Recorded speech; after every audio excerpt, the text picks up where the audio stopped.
Hi, everyone, and thank you for coming out and joining our webinar today. I'm Eliza Berry. I'm Marketing Director at Richie May Technology Solutions.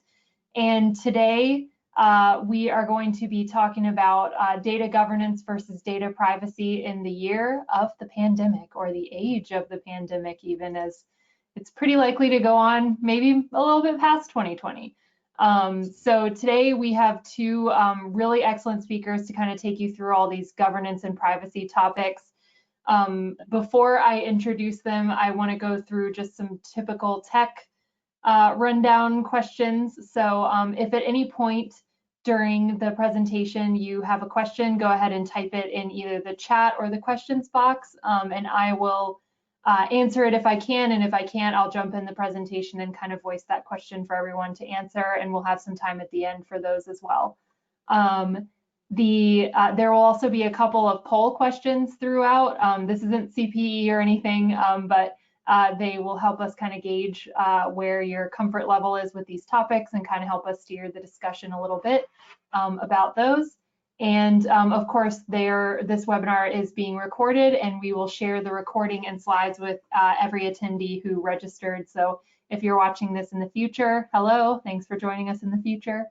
As I mentioned, we have two really great speakers today. We have Dan Nelson. He is the co-founder and CEO of Digital Silence. They're a Denver-based cybersecurity company.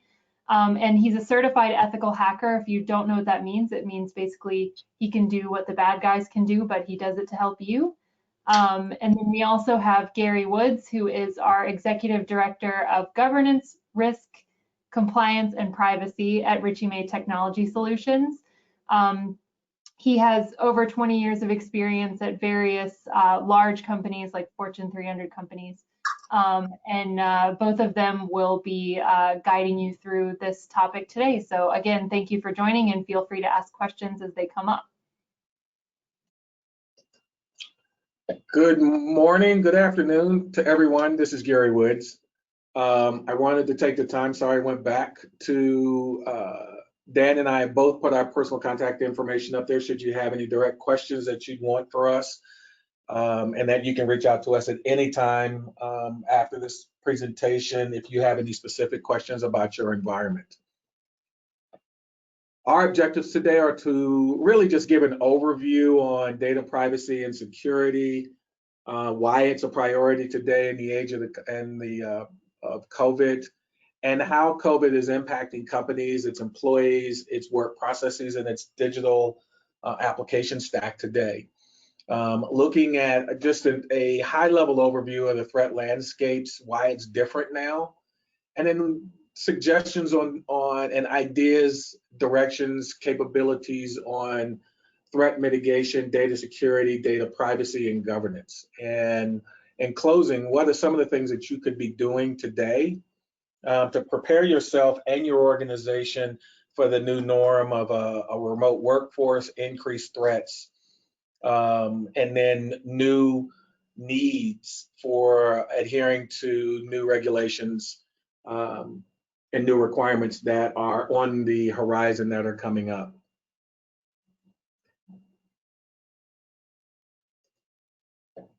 Looking at data governance and privacy, why is it a priority today? Prior to the pandemics, data processing officers, privacy advocates, InfoSec, CISOs were concerned about the sheer volume of data that's being shared between themselves, their customers, their third parties. In addition, they were concerned about data exfil or data loss, the activities that were going on. So they were doing significant monitoring around data rights and then doing incidents, the things that come out. In the age of COVID, that has expanded tremendously. There is more people, more eyes looking at it, both from the board of directors. The executive management team has raised concerns about data being accessed from remote locations, and that includes remote locations of India. For those companies that are outsourcing some of their processes, I think as you're aware, India has continued their remote work, and that has created new challenges and expanded the limits or shown the limits of what data governance and management strategies that they didn't anticipate. Looking at the concept of, do I have the right levels of role-based access controls in place? Are there increased numbers of phishing attempts and ransomware threats and physical data breaches that are going on? And what we've seen over the last 6 months, according to the FBI, is there's been a significant increase in data loss, phishing attempts, all the way down to Bitcoin extortion activities that are underway. And this has created some of the new opportunities that companies now have to go in for their remote workforce or for a workforce that they come in contact with their customers or in large organizations, from being able to do contact tracing of their employees. Who did they come in contact with? When did they come in contact with? We at Richie May, we've had at least 3 employees that have come back to the office, recognized that they were asymptomatic, and then so now we had to go in and track those. As new regulations are coming in place, and when we start looking at those contact traceabilities, companies now collecting biometric information. And Dan can speak to this. There's new regulations coming out from a data protection, especially for biometrics activities, and the increased needs for encryption controls that now need to be in place. So we are seeing a lot of new activity in the regulatory and legislative space, as Gary mentioned. Biometrics has come very much to the fore as we're looking at some of the contact tracing, some of the wellness and monitoring applications and devices that are coming into play. Companies are starting to deploy. If somebody wants to look at a particularly scary piece of regulation, look at the Illinois Biometric Protection Act as an example. So if you're an employer who is deploying these types of applications or devices and you're using enhanced employee data, you're using biometric data maybe for the first time, there are some new and different challenges that you're going to face. Also, as Gary mentioned, we're seeing just a lot of activity in the privacy space. Of course, Schrems 2, the decision came down in the summer of 2020, kind of upended once again people's carefully laid plans for GDPR compliance. We're starting to now see some guidance coming out as a post Schrems 2. One of the German DPAs, for example, just came out in the last week with some guidance on model contract or standard contract clause compliance for US companies, some of the plus factors that they need to consider, for example, enhanced encryption. Obviously CCPA, the California Consumer Privacy Act, that has been in development. Final, quote unquote, final regulations were just issued, and there were yet again some changes to those. So that is certainly a moving target. We're seeing some states that are looking at, I think there was a number of states that had their own version of CCPA on the legislative agenda. Not all of those acts got passed this year, but rest assured the ones that didn't will be coming up on the legislative calendar for 2021. New York Department of Financial Services cybersecurity regulations in full force. New York SHIELD Act as a complement and a broadening of the reach of that is now in force. So there's a lot of activity on the state level here in the US. There's a lot of activity if you've got data flows that are traveling internationally, particularly to the EU. There's a lot of activity and a lot of interesting new challenges that are coming up. So with that, one of the things before we get into some of the detail is our first survey question is, in general, are there concerns? Do you have concerns? How concerned are you about your data security posture that you have in your organization today? That poll is now open, and we'll take a few minutes, a minute or two for everyone to respond to the poll, and then Eliza can give us the results of those as we continue.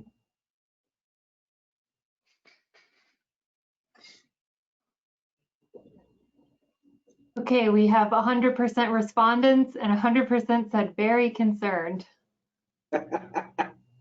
Bravo. Bravo. I can understand that. And in the age of COVID and some of the themed attacks that we're seeing, everything from state-sponsored attacks on vulnerabilities of VPN networks, it's anticipated that the increased losses of these attacks across the board by 2021 is going to exceed $6 trillion worldwide. And that is doubled since 2015. And looking through that. And some of those exfils or threats that are coming about is really being driven because now I do have a more distributed workforce where I have to deal with people's home location, their remote locations, whether that be their home or overseas, et cetera, that's coming back in. In addition, one of the things that we are seeing is increased phishing threats using COVID-19 as a threat, and we'll touch on some of that here in a little bit, and some of the examples we've seen. Malware distribution coming through as a theme within COVID, and then registrations of new domain names containing words related to coronavirus or COVID as a honeypot, where people are going out looking for information about what they can do, how they can go about remediating it. But some of those sites are threat locations. And attacks are newly and often rapidly being deployed to the remote workers because now they're coming in through their home networks. And that's also creating exfil activities for the corporation, giving those backdoors into that. And then as companies have rapidly gone from on-prem work locations to remote work locations, we've seen a significant amount of increase in VPN exploitation, where people have put VPNs in place, but what they didn't always cover was the proper level of configuration for those VPNs to ensure that I couldn't put a man in the middle or that I couldn't have someone looking at the domain traffic going through back and forth through those pieces of it. And I think as Dan will touch on some of the things that have come up in his activities and in ours as well, that raise in social engineering. Dan? Yeah, we've definitely seen a dramatic increase in attacks overall.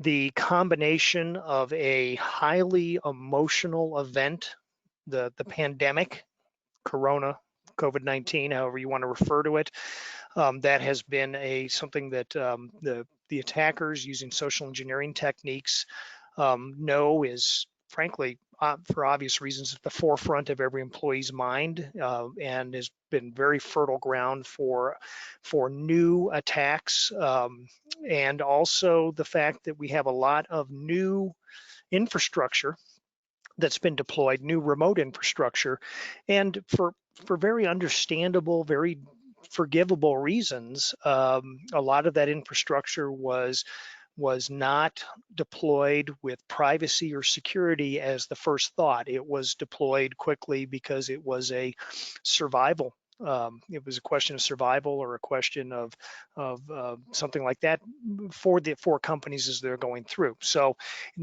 nobody's to blame there. It's just that's what you have to do in a crisis sometimes. So what we're seeing, for example, we're seeing a lot of credential theft, credential stuffing is a very prominent attack vector these days. Credential stuffing involves takes advantage of employees who reuse passwords and usernames across sites. And then the one site is compromised, the library of usernames and passwords from that site is then deployed to try usernames and passwords at another site. We're seeing an increase in malware propagation, particularly through COVID-themed attacks. We have an example here in the slide in a minute.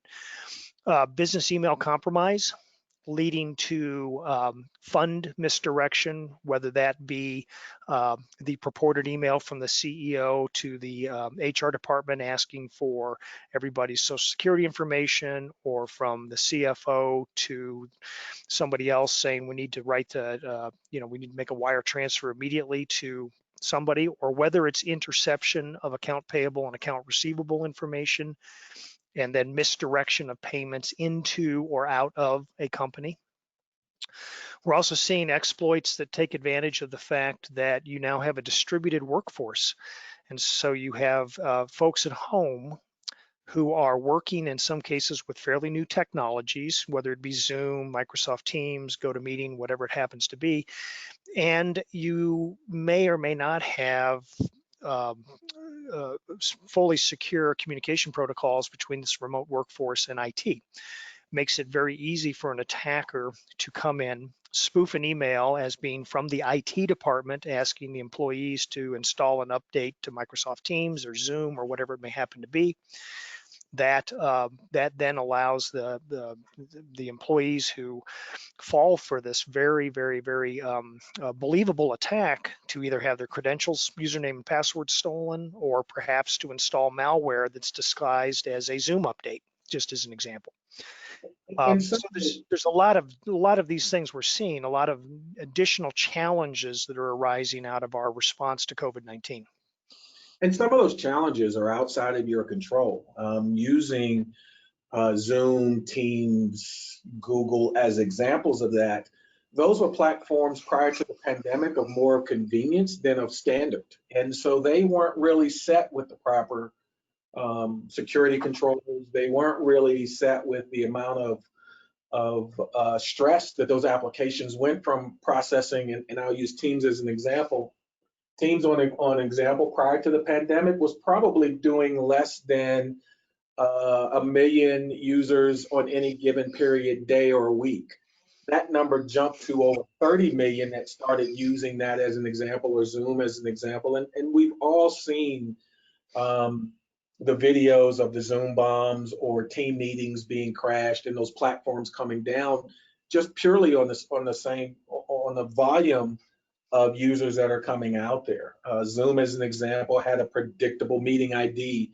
So I could go in and Zoom bomb a meeting without very little effort from a security standpoint, or just listen into what were theoretically secure meetings that were going on around the country. And so a lot of those things now has expanded the need from an InfoSec standpoint that not only am I looking at my data as a privacy requirement, I now to look at these tools of communication from a privacy standpoint. Are they secure? Is it only the right people that were invited to those meetings that can attend through those? How do I manage those in my environment? And it's different for different tools, and now requires me to look at my app stack and looking at the right tool that I need to be able to come back in and be able to view. Dan, this is one of the examples that Dan had that's coming in as a text. Dan? Yeah, and this is actually an example that there was a joint bulletin from the cybersecurity, federal government cybersecurity authorities here in the US and the UK. It was published back in April of this year. This was one of the examples. This is a real life example of a phishing attempt sent out by text. Supposedly this would have obviously gone to recipients in the UK, but basically a news article, quote unquote, that was going to inform people about a secondary government payment they were allegedly going to receive from the UK government in response to COVID. If you were unfortunate enough to click on that link, it would attempt to install a small malware application on your phone, which could then be deployed to steal exfil data and to do other nefarious purposes. You just look at this and you think about your employees, and you can see that the almost irresistible allure, particularly to untrained workforces, people going ahead and clicking on this type of thing. It involves money to the employee. It involves something of very grave concern to the employee. It looks official. So these are the types of tactics that the attackers are deploying. And with those kind of attacks, as we get into survey question number 2, that has created exploits from a privacy standpoint for your remote workers, because now I'm not only going after their email, sending them these exploits through their email, I'm sending it to their phone. And so that is, for a lot of people who don't have MDM set up on their phones, that's creating vulnerability points for corporations. So part of that survey question is now that you've gone to that remote workforce, your data security, now your data privacy, how concerned are you about data privacy with your remote workforce, especially for, you know, those mortgage loan officers or credit officers or whatever that now have PII data accessible at their home location? Keep this up for a couple of more seconds. We only have a couple of votes, so go ahead and put in your response there in the poll. Here we go. All right, cool. We're also at 100% very concerned. Exceptional. So looking at those threats, looking at how do we ensure data privacy, data security, and looking at that threat mitigation, one of the pieces that does stand out is around your information governance. What are the programs that need to be built up in your organization to ensure that both the security of that information and the privacy of that information are controlled, that only the right people have the right access and the right levels to look at that? The Information Governance Council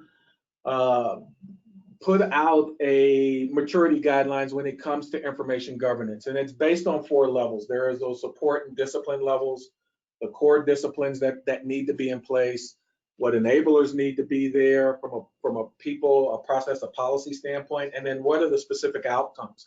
How do I create value for my organization by having the proper level of information governance that's associated with the things that I need? The starting point that people need to understand is, as I look at this maturity model and I start building it or evaluating it for my company, I really have to start at the bottom and work my way up. Many times my data architects are creating data for convenience, not necessarily for security or controls or privacy needs, not recognizing what data elements or activities need to have specific roles associated to them for access or use. And that drives me to my data classification or metadata needs. And in the past, a number of companies have not, organizations have not been really maintaining from a data loss perspective, my audit or logging information, and then going back and periodically looking at that information. Were the right people using the information for the right reasons at the right time that they needed to go through it? Information logging has been used as an after effect, a rearview mirror look back that says, when I've had a data incident, a data loss incident, let me go back and look and see when it occurred, how long has it been occurring, versus am I really evaluating these in real time? As I evaluate that supporting disciplines in real time, am I ensuring that my data quality is at the levels and targets that I want it to be at? Have I established a proper level of my life cycle within my information stack? And then data security, data privacy, data access, are they balanced within my organization that I want to be able to go through? And doing that now needs to come back is that I've got to have specific stewardship. I've got to have specific policies around my roles. And then I've got to look at my organizational structure to include the level of training and awareness that's associated with that. So, you know, we'll touch on this as we get down through it. Even as a technology organization, I'm driving policies and operations for the business needs. And my stewardship and structures and training are outside of my realm of control and influence. I have to have the proper parties at the table. My HR group being able to let me know what roles do I need to be able to set my data privacy and data security guidelines up for? What needs do my operators need to have information that's associated with it? What data elements are encrypted at the data level, whether that's at rest or in transit, to ensure that I am securing that data in any level of movement? And then being able to attest from a risk standpoint that I'm looking at this on a periodic basis, that I'm ensuring compliance against not only current regulations that are coming in place, but also anticipating how do I evaluate new regulations that are coming out. And then more importantly, this is not just a compliance activity. How does my data stewardship, my information stewardship, contribute to the value of the company, to the value creation of the company? That puts me in as a key component to the success, not as one for compliance or control.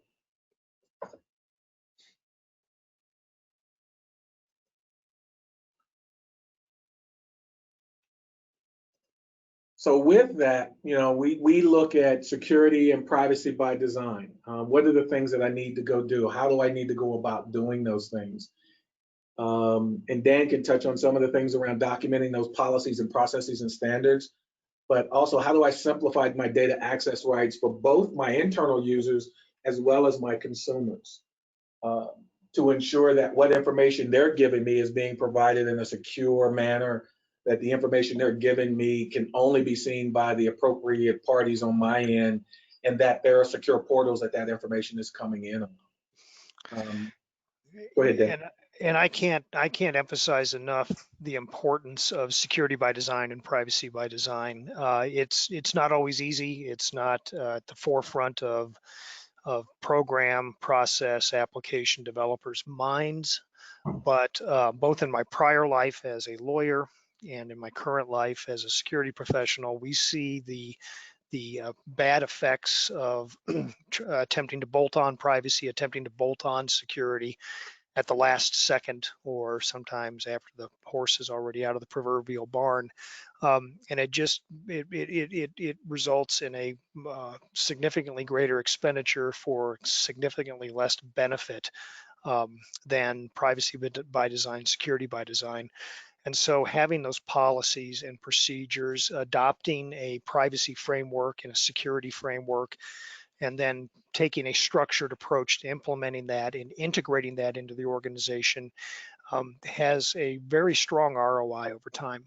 And as Gary has said, Gary's put on the slide some of the key elements of that, and those are certainly true. And as I pointed out before when we were looking at the information governance maturity model, it's important that we look at our practices from the ground up versus from the top down. That allows us to create a balanced approach of building out my architecture, my privacy standards, my operational standards, my role-based activities, all of those things being balanced to ensure that people are getting the information that they need, when they need it, how they need it, and in the format that they need it in. And then the other pieces of it is looking at those data collection limits, recognizing that I have to have retention policies for both legislative and regulatory requirements, but ensuring that as those retention practices and policies come to expiration, how am I ensuring disposal of data through those pieces? And then how am I maintaining that the quality of that information and the accuracy of that information when I do start to remove actions and activities that are associated with it? Under the New York guidelines, if I apply for a loan, I've got to maintain that data in my system for a period of at least 3 years. But if I fulfill that loan as an institution, I've got to maintain that data for a period of at least 3 years after the loan. So it's for the loan period plus the loan. And being able to set up those proper levels of data collection limits, data classifications, and triggers allows me now to start managing my data retention activities, ensuring that if I have a policy around retention, that I can follow and meet that policy. So when and if I do have an incident within my organization, I can represent to any litigator that I've been operating in a due care manner, and that the information, we've limited the loss of information based on the policies that we've set up through our data management procedures. And Gary, I want to emphasize once again something that you've now said twice, and that is the use of a bottom-up approach. And obviously, there's some things that have to be done from top down, but all too often, when an organization adopts a purely top-down approach, what you see is some mission statements, some policy development, and then you see the exercise lose steam, and what the organization ends up with, either from a security policy perspective or from a privacy policy perspective, is a very nice looking set of policies with no implementation, with no actual execution on the ground. And so I think that realizing that you do have to have, in some respects, that bottom-up approach is one of the many important things you said here today, Gary, and it's absolutely true. And that drives us down to some of the guidelines. Your privacy notices, your security notices need to be somewhat clear in what your role is as an institution and what their role is as a consumer.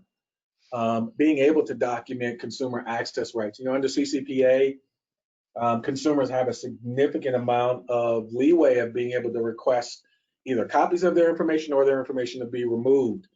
How do I adhere to that? How do I ensure that when I do have those requests, they're tracked, they're executed on, and that they were done properly, that the right person made that request? When I look at consents before using data and material in those pieces, am I tracking that information, or is it a check the box? Pieces of that. And as financial institutions are learning, and some are learning the hardware, how do I educate my consumers on protecting their information as well? Because they are targets. They get emails, spoofed emails from that location saying, please provide your account number and social security number because we've had a breach in our facility. Well, how do I notify my consumers that I would never communicate in that way? And that gets us down to the last point. Having communication when there is an incident, when there is a breach, that is clear and concise, and that is purely understandable by both internal users as well as my consumers and my external users, or those that are affected, is key to ensuring that you're minimizing whatever loss, whether that be through civil litigation or through data loss or through follow-up. Having those clear and concise communication plans and action plans tied to your incident plan is key. It's not a matter of if there's going to be an incident, it's a matter of what's my response when there is an incident. I think one of the single biggest gaps, Gary, that we've probably both seen with clients when we're looking at their overall privacy and information security governance program is the lack of a meaningful incident response plan. I know from when I was my 28 years as a lawyer, where I did a lot of breach coach work, that the difference between a client operating pursuant to even maybe not the best incident response plan versus a client operating in just pure crisis mode with no incident response plan, it's a night and day difference. And it is one of the most neglected, in my view, but also one of the most important pieces of your security and privacy approach, to have that robust incident response plan and have that actually have been tabletopped and have that been tested within your organization. Because as Gary said, it's not if, it's when. And unfortunately, sometimes it's when next. It's going to happen multiple times, and that plan can be make a huge degree of difference. And then, please touch on that. By having those plans, they also need to ensure and include the coverage that you're going to pick up from an insurance standpoint. So many times have we seen insurance policies that don't balance the risk profile of the company or are not aligned with the privacy or security controls of the company. That has been one of my personal great frustrations over the last 10, 15 years, as cyber insurance has come more and more to the fore and become more and more of an available product, and a product which people are considering.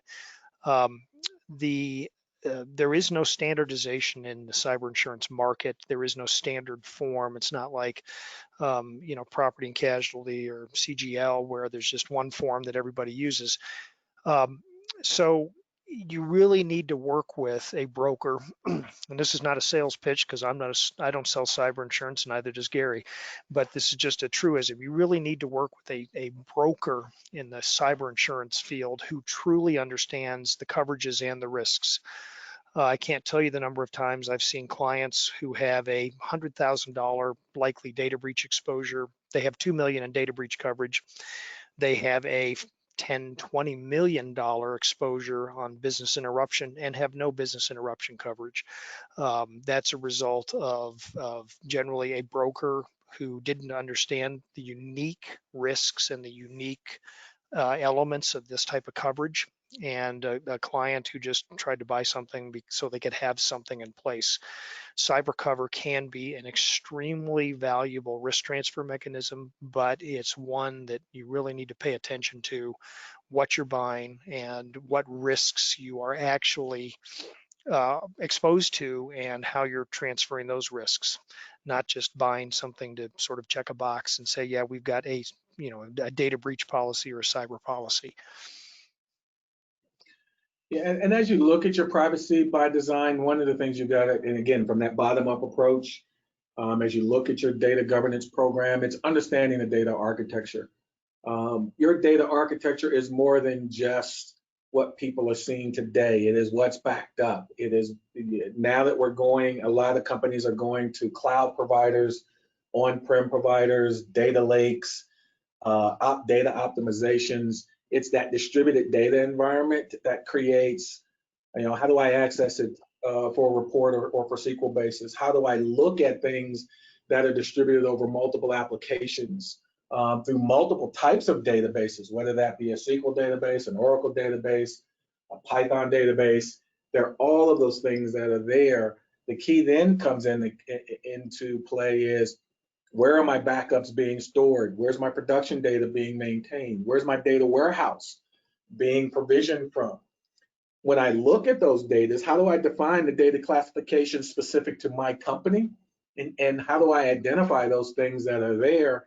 And then once I've identified those, how do I ensure that I've got the right access rights that are associated with those data and those keys that are there?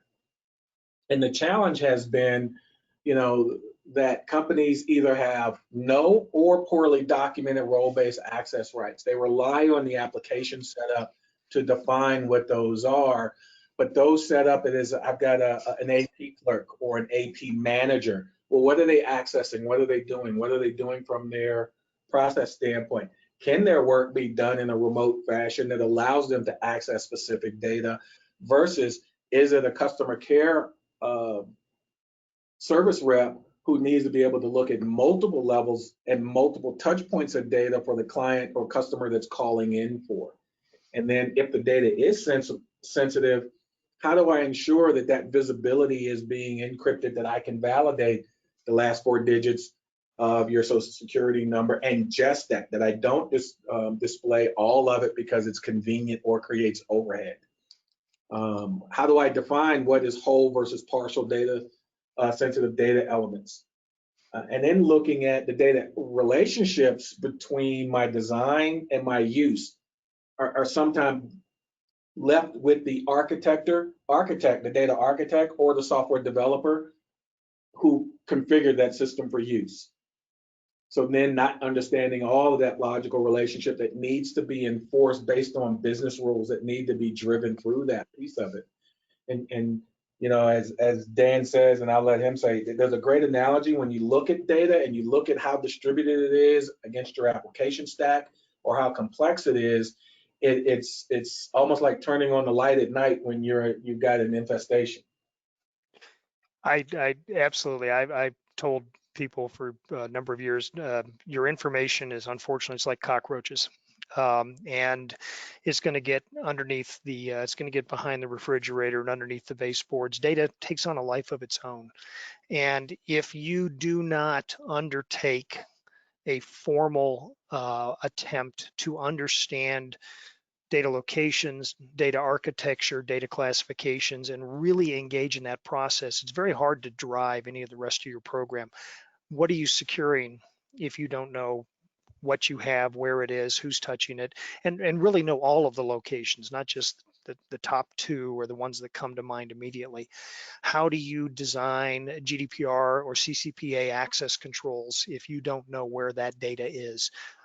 So it's not necessarily the world's most fun exercise to do, to really get your arms around data mapping, data architecture, but it is really a core discipline to understanding what you need to do from a risk assessment point of view, what you need to do from a privacy by design, from a privacy controls point of view, from a security controls point of view. It all starts with a full understanding of all of the things that Gary has so thoughtfully laid out on this slide, and answering these questions for all of your data, and understanding that your data, I've never gone through one of these exercises, and Gary, I'm sure you're just the same, where there isn't some surprises, where there aren't things that come to light where you say, I had no idea that this department had access to this data and was using it in this fashion. It's inevitable that is happening. And unfortunately, those things come to light when there's a data breach versus on the front end. Yes, And unfortunately.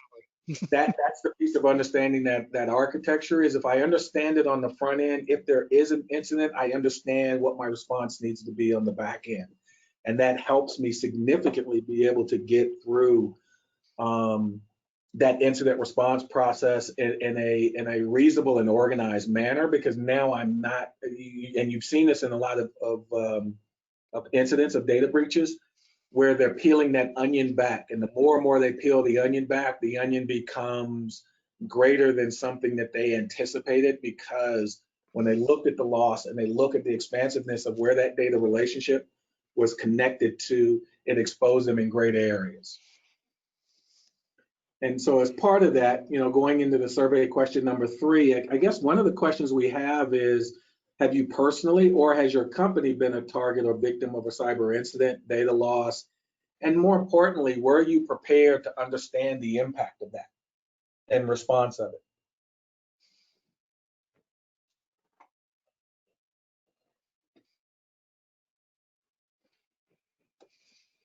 I'll just leave that up for a couple more seconds. Interesting, we're going back and forth between yes and no.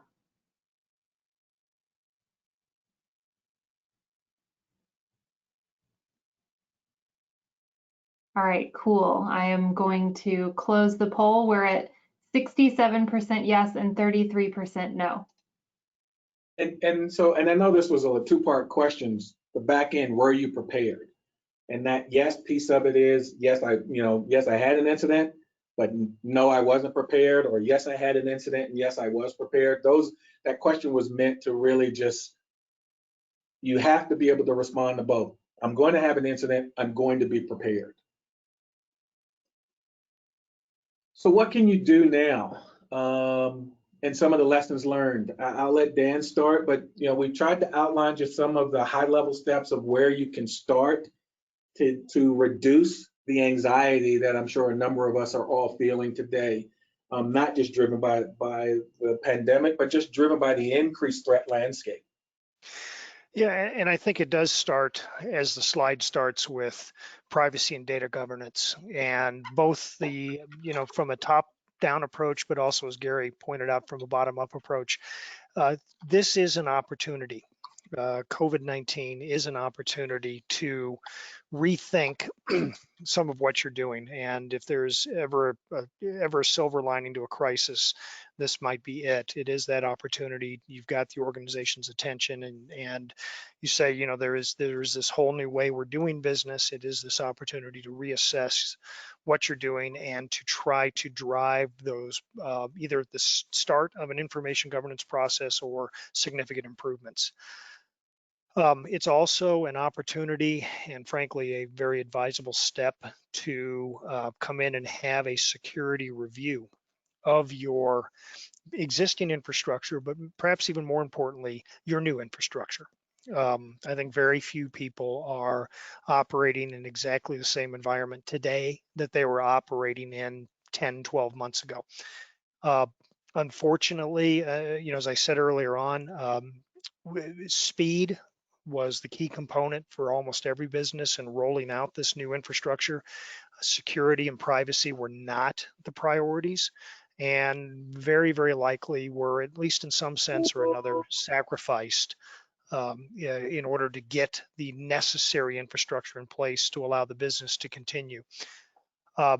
Another thing that I think is very important for folks to understand is whether you have an internal IT team or whether you have a managed service provider type environment, Unless you have specifically trained security professionals, same is true on the privacy side, unless you have specifically trained privacy professionals, your IT team or your external MSP is likely neither particularly security aware, despite what they might tell you, they're not. Security is a specific discipline within not just IT, but within risk management. And so they're not necessarily IT or security trained, and they're very, very likely not security focused. Your MSP is focused on making sure that they have maximum functionality, maximum features, maximum availability to you as the organization. That's how they keep you as a happy client.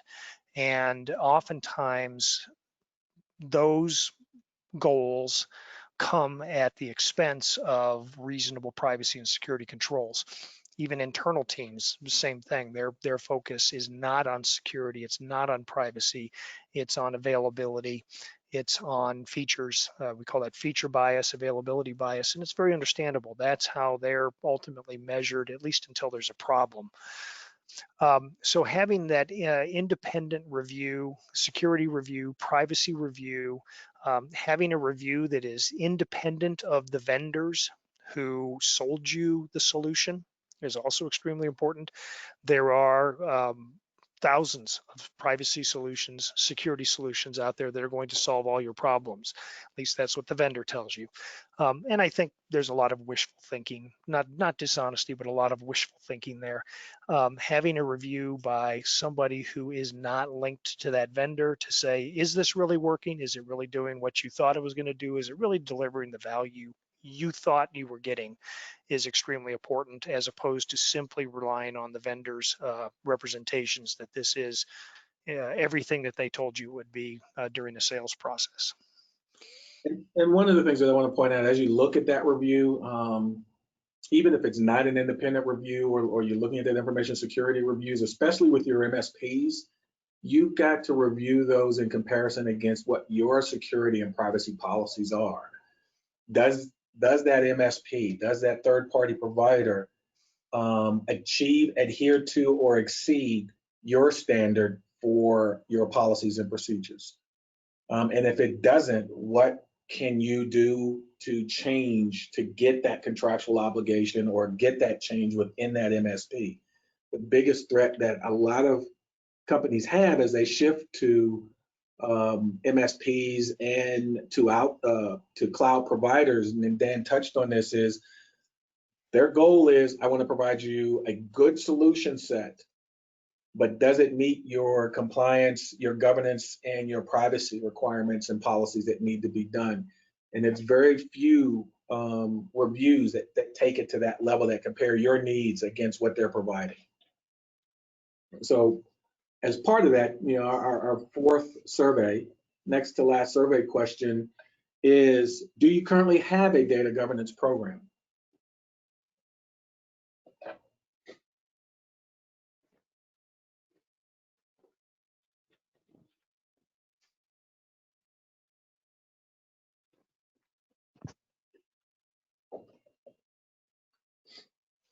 I'll just give you guys a couple more seconds to vote.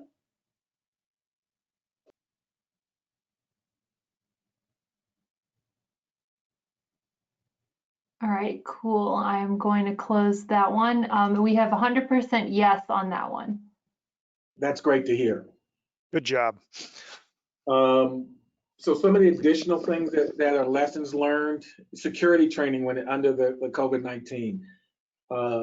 Know before other products or other security that has come on, we now need to add those scenarios of the COVID-19 lore. What's out there? What are some of the bad actors that are coming into play that now I'm a remote worker, that SMS threat, that website target threat that I'm going out to that says COVID-19 to it and is going to give me information. That email that I'm getting to come back in. Those scenarios around your training and security awareness training now needs to incorporate. This pandemic has created some really creative threats that people are coming in on their phishing attempts. And I say this all the time. when it comes to training, it comes to phishing, and it comes to data breaches, the bad actor only needs to be right once, and he's coming at you thousands of times a day. We have to be right all the time through that. And part of that isn't just about the tools, it's about the training we can provide the people that are out there. Additionally, there's that Wi-Fi and remote application training that we have to be able to provide our associates and employees. You know, providing guidance on how they can secure their home Wi-Fi networks and what's the standards that are associated with them. As some of the remote workers are, you know, they may go to the local Starbucks just to get out of their house and get into that public Wi-Fi. And so let's educate them and make them aware of the dangers of the public Wi-Fi pieces that are there, not just for the company-owned assets, but for their personal-owned assets. And this is for those personal-owned assets. For a lot of you who have BYOD policies in place that allows people to bring their own technologies in, it then gets us down to what are some of the secure activities or security levels we have to have on those devices from a BYOD standpoint. And then we have to enforce VPN deployment with MFA. There have been so many breaches that have occurred because people rushed to remote workforce and VPN deployment, but they didn't put MFA out there. And it is so very easy to look at someone's website and to be able to infer login credentials based on names and contact information or emails that are set up on those websites. So all of those public-facing domains gives the bad actor information necessary to be able to spoof and get past that VPN setup without MFA when MFA is not in place. And I know I like to always end these presentations with one or two very short bullet points of very specific takeaways that you can take back to your organization and maybe make a measurable difference in a short order. So I'm going to emphasize once again what Gary just said. Multi-factor, two-factor, multi-factor authentication is something that if you do not have it turned on everywhere it can be turned on, you need to demand an explanation for why it isn't. And then frankly, you probably need to reject that explanation. There is very, very, very few use cases where multi-factor authentication or two-factor authentication is not appropriate.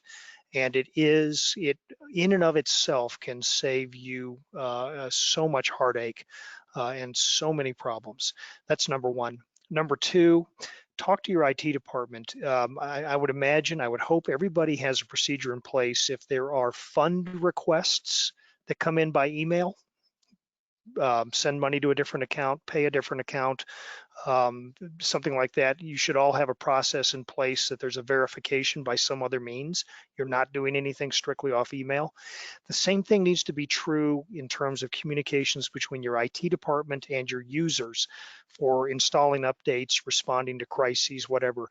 Email only is incredibly insecure and is just a recipe for trouble. So what verification process do you have in place at your company so that if your IT department is communicating with your users, they are doing so in a manner that the user can verify that in fact this request came from IT and not from an attacker posing as IT. So those are my two immediate takeaways that you can take home with you.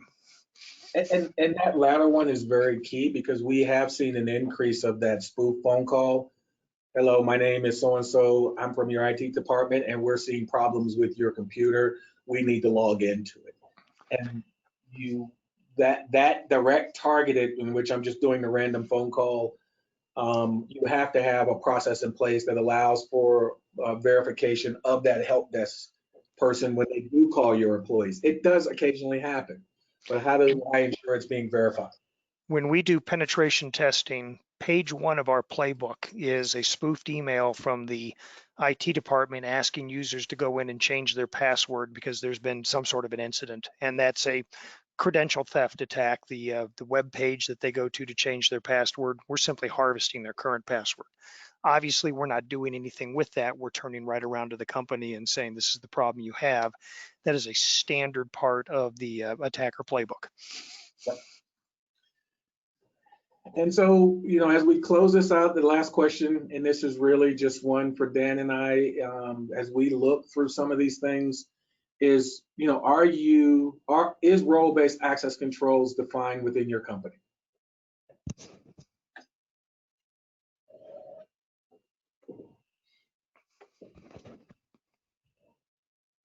Just give you guys a couple more seconds to get in your votes here. I have to say I clicked on one of the faux internal emails that IT sends out at Richie May recently. It was really convincing, and so now I'm like, oh gosh, I'm the weak link in the chain. My law firm used to do routine exercises, and because I was a security professional as well as a lawyer, it was always sort of a game between me and our security team to see if they could get me, and they got me once. And I caught an awful lot of good-natured flack from them after that, because I think I avoided about 15 or 16 attempts, but they nailed me once. So it's hard. Yeah. It is hard to. It's really hard. All right, cool. I'm going to close the poll. We have 100% yes on that question. That is great to hear. There are a number of companies you'd be surprised that do not have that in place. That is great to hear that from this poll. So what not to do as you're going through and you're looking at this. One of the things is don't try to create a perfect privacy and information governance program for the entire organization. Look at those key areas that you want to be able to go in and focus, as I said, from the bottom up, and build on the things that you need to be able to get in place. The challenge with trying to do it perfect and build it out there is, it's like buying a radar detector and you drive fast all the time. I bought one today, but there's a new radar detector, there's a new radar gun tomorrow. The threat landscape changes on a day-to-day basis, and you need to be able to build that governance program that allows for those changes and lessons learned to be incorporated into your new program. Don't think of this as a data-only perspective. It's not. It's data, it's access roles, it's roles and responsibility, it is organizational structure, it is the value you want to be able to create for the company at the end, because it's just not a check-the-box activities that we want to be able to go back in and look at it. And regardless of what your vendor may say, don't think you'll get everything you need in one vendor, that they can solve all of your problems with just that one tool. If you're focusing on the right tool versus best of breed, or the one vendor that you can get through, that can be the best for you for the foreseeable future, solving the problems and the threats that you have today. The challenge with best of breed tools is it opens up multiple integration points within your application stacks, and that creates additional vulnerability points that can be exploited. The other is, let's not try to build it by yourself. It is a lot harder than you think. It requires a significant amount of reviews of not just your policies or your procedures, but your application stacks, your vendor management programs, et cetera, that goes through that. And those can take a significant amount of time and money, internal costs, that would refocus your teams on the things that you need to be able to do. Seek help. Look at some of the people that do this, whether it's part of your outside legal support that have teams that it can be done, or their firms like Digital Silence or Richie May that can come in and help you through those programs.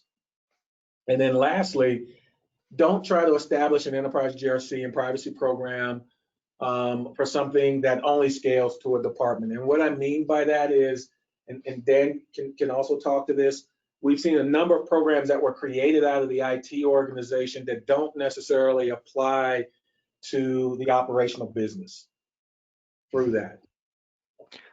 I would agree with that. I think everything we've said here today is none of it, zero, is an IT only function.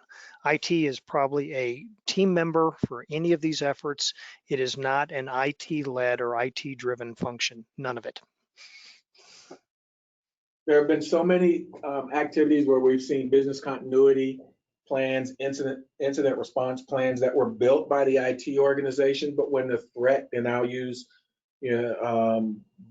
just say some of the fires that have gone on, when the threat occurs, it's outside of the realm of the IT organization to really understand the impact of the business.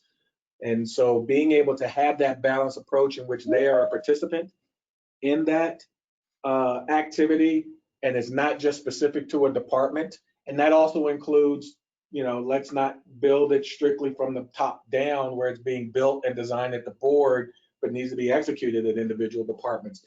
It is a collaborative environment to build these programs, and it's an integrative environment to build those programs as we've seen those that have been successful.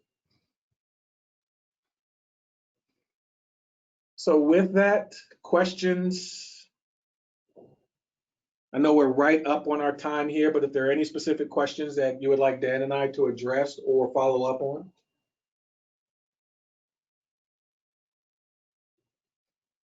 I hadn't seen any come through the questions panel or the chat, but just to remind everyone, the slides and the video replay of this will be sent out via email in a couple of days.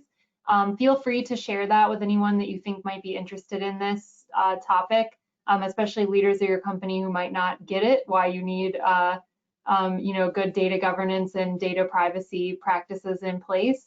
Dan and Gary's contact information are also right inside the slides. So if you think of something later, feel free to contact either one of them or me at info@richymay.com. We'll get back to you as quickly as we can. And again, thank you everyone for joining and coming out and participating in the webinar today. Thank you very much.